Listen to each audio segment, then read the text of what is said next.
What if I told you you could improve your memory, your mental processing speed, your planning ability, and other cognitive functions with one regular activity?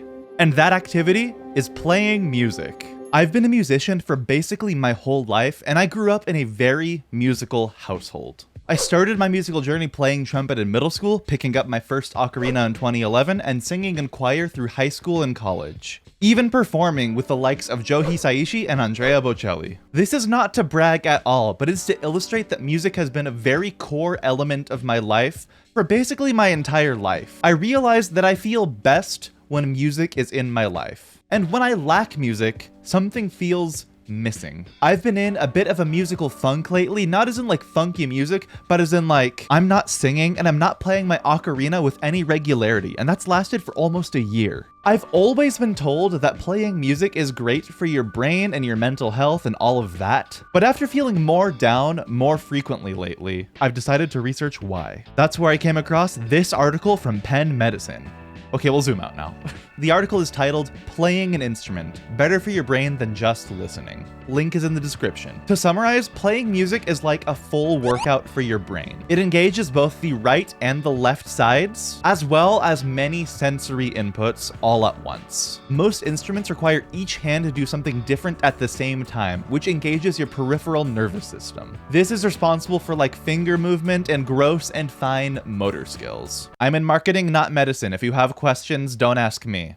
Something else that you do in music is you play one part while anticipating what's coming next, so you're playing some notes but anticipating the notes that are to come. This engages your brain's executive function, which is responsible for planning and decisions. In addition, music engages many senses, especially visual, auditory, and emotional. This, alongside with pretty much engaging your entire brain, makes for an amazing mental workout. Because playing music is more or less the equivalent of doing a full body workout for your brain, this provides lifelong benefits, just like doing exercise provides benefits to your body. Children who play music off the bat have access to all of these benefits. But they're also seen in many elderly people, especially with decreasing the risk of dementia and other cognitive decline. In a study cited by the article, subjects aged 60 to 85 years old who took regular piano lessons experienced gains in memory, verbal fluency, the speed at which they processed information, planning ability, and other cognitive functions, as compared with those who had not received lessons. To reiterate, just like how exercise gives you lifelong benefits for your health and your body,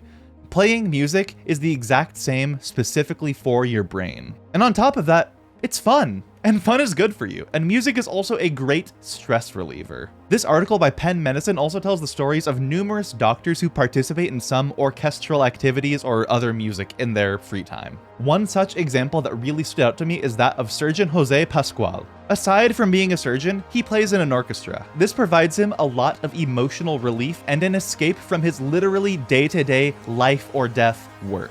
His job requires him to treat people often going through the absolute worst experiences of their lives, and that can take an immense mental toll.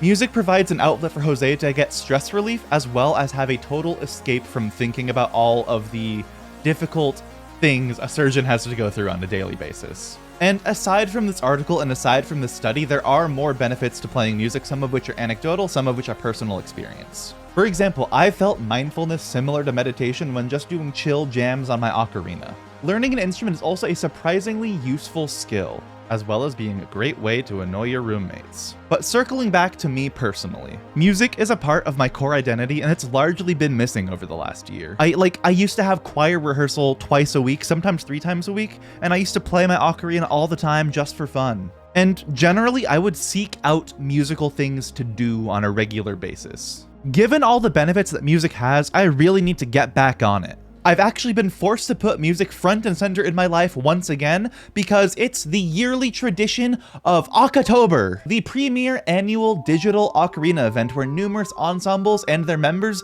perform daily. I felt a lot of anxiety in the anticipation of Oktober because I haven't been nearly as on it with the ocarina in the last year, in the course of 2022. But specifically working on this video has helped me to process a lot of that anxiety and be excited to get back into it. Considering all the benefits that music has, I'm really glad that Oktober is giving me the opportunity to really work myself on it. Get a lot more done than I normally would in a typical week or month. But Andy, after October, how will you maintain your musical rituals and habits and whatever? First, I want to commit to practicing Ocarina at least twice a week. Why only twice a week and not more? Because I'm a perfectionist.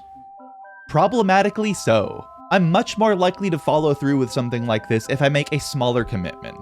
Right now, I'm doing a challenge where basically every day, at least 5 days a week, I'm trying to run 2 miles for the month of October. Of course, in the grand scheme of things, 2 miles isn't that much, but if I do more than 2 miles, it will not be sustainable, and if I do it more than 5 days a week, it also will not be sustainable because I won't get to rest. So I'm taking a very similar approach with reintroducing the Ocarina into my life. Start small, take baby steps, see where it goes. Next, I plan to make more music-related videos. Maybe I'll vlog my process of learning the ukulele. I think I need a bit of work. Maybe I'll make more Ocarina vlogs again. Maybe I'll actually record some songs? Who knows? I have talked about feeling lost about what to do with music and ocarinas on my channel since I've been embracing the career side of my life on my channel with marketing, influencer relations, brand deals, stuff like that. But over the last couple days, I've been regaining a lot of clarity for how I can reintroduce music onto my channel, reincorporate it more frequently.